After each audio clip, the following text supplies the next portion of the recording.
Hello everybody and once again welcome to सीनानॉमिक्स Hindi addition.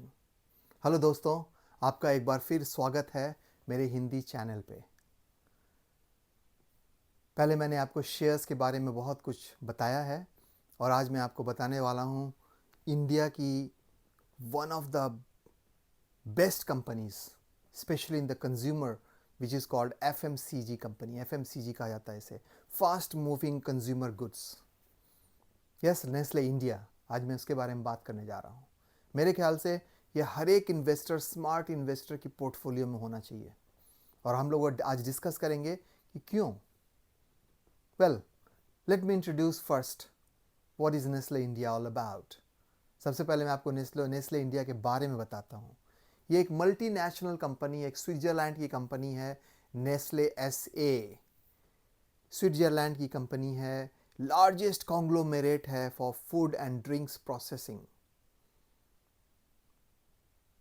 और actually Nestle ऐसे world की सबसे बड़ी पब्लिकली ट्रेडेड फूड कंपनी है और नेस्ले इंडिया इस कंपनी की सब्सिडियरी है, उसका एक पार्ट है।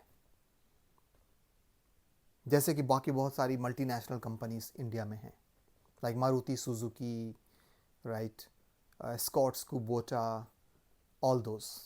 Hindustan Unilever is actually part of Unilever. उसी तरह Nestle India is part of Nestle SA. इसका मार्केट कैप $2.32 ट्रिलियन है।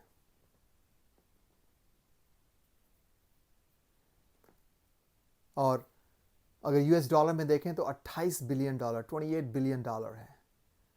India, which we all know is the fifth largest global economy, and it offers 1.4 billion consumers. By the way, 1 billion 800 crore होता है, right? सो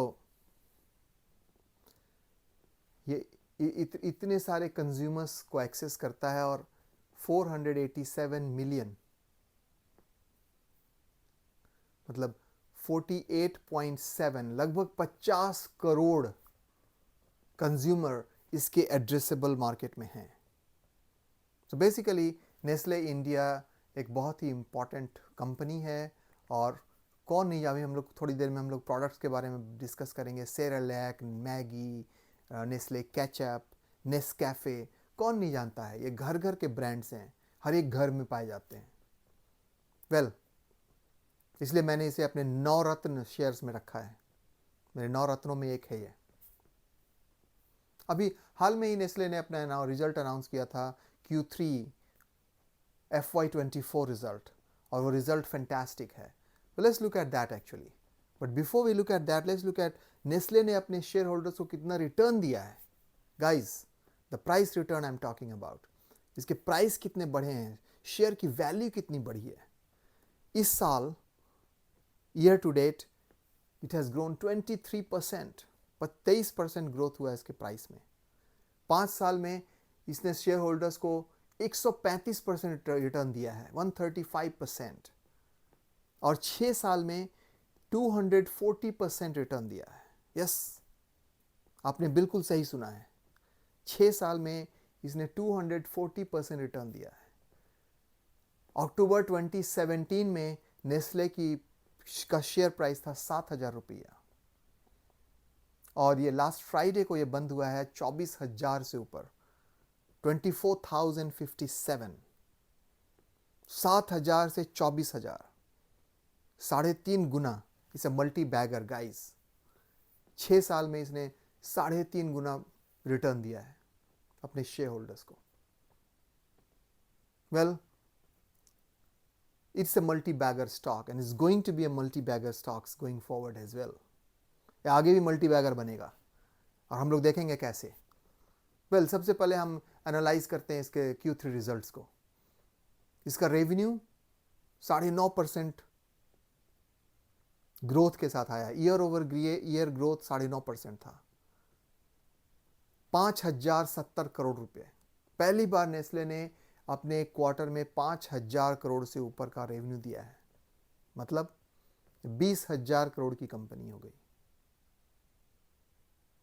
और अगर इसकी EBITDA देखें, earnings before interest tax and depreciation, वो 1225 करोड़ रुपए थे. Again that was 20% higher than last year. Last year के मुकाबले 20% अधिक है. और इसका नेट प्रॉफिट अगर देखें तो 908 करोड़ रुपए है, जो कि 37% हाई है लास्ट ईयर से. अब पूरे मार्केट एक्सपेक्ट कर रहा था 800 crore. It has beaten the market. इसने मार्केट को बीट किया है एबिटा में, नेट प्रॉफिट में, मार्जिन में. इसकी प्रॉफिट मार्जिन 24.3% है एज कंपेयर टू 23% जो मार्केट एक्सपेक्ट कर रहा था. रेवेन्यू थोड़ा सा कम, 0.5% कम है जो मार्केट एक्सपेक्ट कर रहा था. इसका मतलब कम रेवेन्यू पे इसने ज़्यादा प्रॉफिट दिया है. Means the business is growing, ये बिजनेस और भी प्रॉफिटेबल हो रहा है, which is a good thing guys. ये बहुत अच्छी चीज़ है. और सबसे बड़ी बात है डिविडेंड. अभी इसने 140 रुपये डिविडेंड अनाउंस किए हैं Q3 रिजल्ट के समय. और इस साल, इस फाइनेंशियल ईयर में इसने अभी तक 242 रुपया डिविडेंड दिया हुआ है ऑलरेडी, इंक्लूडिंग दैट 140. 140 रुपया मिलाकर इसने 242 रुपया का डिविडेंड ऑलरेडी दे दिया है. और ये इंटरिम डिविडेंड है, अभी और डिविडेंड आना बाकी है, क्योंकि FY24 अभी 6 महीना और बाकी है. वेल, डिविडेंड बहुत अधिक नहीं है. If you look at from the dividend yield perspective, अगर आप डिविडेंड यील्ड के हिसाब से देखें, क्योंकि ये 25-24 हज़ार का शेयर भी तो है, डिविडेंड यील्ड 1 से 1.5% ही है. तो डिविडेंड यील्ड बहुत ज़्यादा नहीं है, लेकिन ये कंपनी बहुत ग्रोइंग कंपनी है. आपने देखा 9.5% revenue growth, 20% EBITDA growth, 37% net profit growth is huge. और सबसे बड़ी बात क्या है, क्योंकि ये शेयर इतना महंगा हो चुका है, 24,000 का हो चुका है, कंपनी ने इसको स्प्लिट करने का फैसला किया है. तो company has announced a stock split of 1 to 10. इसके एक स्टॉक 10 स्टॉक में टूट जाएंगे. मतलब जब ऐसा होगा तो आपको इसके एक स्टॉक 2400 का मिलेगा. और जिनके पास नेस्ले का एक स्टॉक है, उनके पास अब वो 10 स्टॉक हो जाएंगे. It's a great news. और जब से इतना फैंटास्टिक न्यूज़ आया है और स्टॉक स्प्लिट की बात आई है, मार्केट बहुत ही खुश है और इसके शेयर प्राइस बढ़ते जा रहे हैं. रिजल्ट अनाउंस होने के पहले ये 23,000 पे ट्रेड कर रहा था, आज ये 24,000 क्रॉस कर चुका है. जब तक ये स्प्लिट की खबर आएगी ये 25,000 क्रॉस कर चुका होगा. वेल, अब अगर इसके कुछ फाइनेंशियल रेशियो के बारे में बात करें, जिसके बारे में मैं डिटेल में आपको बाद में समझाने वाला हूं. मेरे जो स्टॉक मार्केट बेसिक्स का सीरीज चल रहा है, उसमें मैं ये फंडामेंटल एनालिसिस के अंदर समझाने वाला हूं, लेकिन मैं अभी आपको थोड़ी बहुत समझाऊंगा for some of the investor who are new. तो प्राइस अर्निंग रेशियो हम देखते हैं कि जो कंपनी का प्राइस, शेयर का प्राइस है, वो उसके अर्निंग्स के हिसाब से क्या है. Price divided by earning per share. ये एक शेयर कितना अर्न करती है, प्रॉफिट, और इसका प्राइस कितना है. तो price divided by earning is P ratio. और पी रेशियो नेस्ले का 80 है, 80, 78 to 80 depending on the price. और from that perspective, from price earning perspective, ये एक महंगा शेयर है. क्योंकि अगर हम इसके दूसरे पीयर से कंपैरिजन करें, से for example HUL, Hindustan Unilever is trading at 56 times. उसका प्राइस अर्निंग रेशियो 56 है. नेस्ले का 80 है और ब्रिटानिया का 51 है. फिर प्राइस टू बुक वैल्यू होता है, अगर आज कंपनी को अगर बेच दिया जाए तो कितने उसके पास, उसके बुक्स में कितने पैसे होंगे. तो प्राइस टू बुक वैल्यू भी इसका 80 है, ब्रिटानिया का 31 और हिंदुस्तान यूनिलीवर का सिर्फ 12. So from price earning ratio and from price to book ratio, ये कंपनी अपने बाकी के पेयर से इस सेगमेंट में महंगी लगती है. 80 के पी पे ट्रेड होता है. लेकिन अगर हम दूसरी चीज़ें देखें, जैसे रिटर्न ऑन कैपिटल एम्प्लॉयड, किसी भी कंपनी को चलाने के लिए कैपिटल की ज़रूरत होती है. तो आपने कितना कैपिटल लगाया है और उस कैपिटल का इस कंपनी ने कितनी अच्छी तरह से इस्तेमाल किया है और प्रॉफिट जनरेट किया है, इसको ROCE कहते हैं, रिटर्न ऑन कैपिटल एम्प्लॉयड। इसका फॉर्मूला है ROCE equals EBIT, earning before interest and tax, divided by capital employed, total capital. इससे ये पता चलता है, जैसे मैंने बताया, कि कंपनी कितनी इफिशिएंटली अपने कैपिटल को प्रॉफिट में, एडिशनल प्रॉफिट में जनरेट करती है। मतलब अगर आप इसमें 1 रुपया लगाते हैं तो ये उसका 1 रुपया 38 पैसे प्रॉफिट बना सकती है। It's a cash generating machine guys, ये कैश चर्निंग मशीन है। और आपको ये जानकर हैरानी होगी कि नेस्ले का जो ROCE है, return on capital employed, Nifty 50 के 50 शेयर से में सबसे ज्यादा है। हाँ, बिल्कुल आपने सही सुना, इसका ROCE सबसे अधिक है। और दूसरा पैरामीटर होता है ROE, रिटर्न ऑन इक्विटी। अगर आपको बैलेंस शीट का आइडिया है तो एसेट, लायबिलिटी और share holders equity, that's another way to look at how efficiently a company is generating profit using the funds the shareholders are giving. shareholders के जो funds इसमें लगे हुए हैं, उसका ये कंपनी कितनी अच्छी तरह, कितनी efficiently profit generate करती है उससे, उस fund से, उसे ROE कहते हैं। Once again, ROE for Nestle is the highest among the Nifty 50 companies. Nifty 50 के 50 कंपनीज में सबसे अधिक ROE नेस्ले का है, and that is 108%। Share holder अगर $1 फंड दे, 1 रुपया फंड देते हैं, तो ये कंपनी उन्हें 1 रुपया 8 पैसे की प्रॉफिट देती है। सिंपल भाषा में यही है। नेस्ले का ROE 108%, Britannia 66%। Britannia is also very good. Britannia Nifty 50 की दूसरी कंपनी है हाई ROE वाली, और तीसरी कंपनी निफ्टी 50 में है TCS, टाटा कंसल्टिंग सर्विसेज। उसका ROE है 47%, 47%। और अगर मैं इसी सेगमेंट की बात करूं FMCG में, हिंदुस्तान यूनिलीवर, उसकी ROCE सिर्फ 20% है। तो आप कंपेयर कर सकते हैं, नेस्ले 108%, ब्रिटानिया 66%, हिंदुस्तान यूनिलीवर सिर्फ 20%। अब आपको पता चला कि मार्केट इसकी प्राइस इतनी हाई क्यों देती है अर्निंग्स के मुकाबले। That's why it's price earning ratio is high at 80, क्योंकि ये कैश जनरेटिंग मशीन है। और सबको ऐसा लगता है कि ऐसी प्रॉफिटेबल कंपनी आगे और भी प्रॉफिट बनाएगी और इसका प्राइस और भी ऊपर जाएंगे।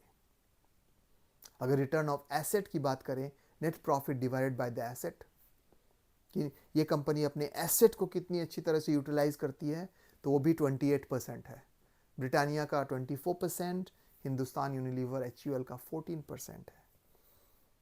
Another great parameter is debt to equity ratio. ये कंपनी कितना कर्ज ली है, इसके इक्विटी के हिसाब से कितना डेट है इसके पास, कितना कर्ज है, और वो ऑलमोस्ट 0.1 है। ऑलमोस्ट बहुत ही कम है। ऑलमोस्ट ये डेट फ्री कंपनी है। अगर ब्रिटानिया की बात करें तो 0.85 है। उसकी जितनी इक्विटी है उसका 85% डेट है। लेकिन HUL की बात करें तो वो भी एक डेट फ्री कंपनी है। डेट टू इक्विटी रेशियो उनका 0.03 है guys. Well, from all these parameters, Nestle is looking fantastic, not only from the P&L and the quarterly result perspective, but also from all these ratios perspective. ये सारे financial ratios की तरह के हिसाब से भी ये एक fantastic company है। It's a cash churning machine, and we'll now look at the market share. अब हम इनके market share की बात करेंगे। आपको हैरानी होगी जानकर कि जितने भी प्रोडक्ट हैं इसके, उन सब का मार्केट शेयर 50% से ऊपर है भारत में। Let's look at that.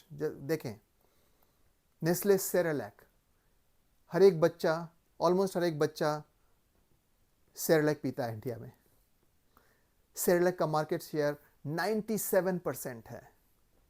Instant pasta 78% market share, condensed milk 70% market share, lactogen 66% market share. Well, instant noodle, Maggi noodle, उसका मार्केट शेयर 60 से 65% है।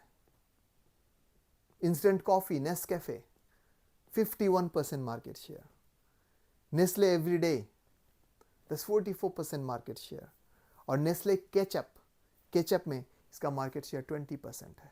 Guys, you can see almost all the products have market share of 50% and more, and some of them have 80 to 97%. सारे products के market share Bharat में 50% से अधिक हैं, और कुछ के तो 97% भी हैं, जैसे सेरेलैक है, इंस्टेंट पास्ता, लाइक दैट।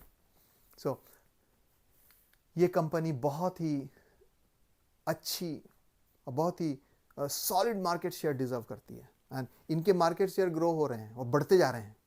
मैं बताऊंगा कैसे। 95% of the business comes from domestic market. इसके 95% बिजनेस जो है भारत से आता है, डोमेस्टिक मार्केट से आता है, सिर्फ 5% एक्सपोर्ट होता है। इसकी अच्छी बात यह है कि जैसे जैसे इंडिया ग्रो कर रहा है, इस कंपनी की भी ग्रोथ होगी। अगर आप देखें तो इस दिवाली में, इस फेस्टिव सीजन जो स्टार्ट हुआ है, ये त्योहारों का सीज़न, इसमें इन सारी कंपनीज़ को अच्छी प्रॉफिट होती है।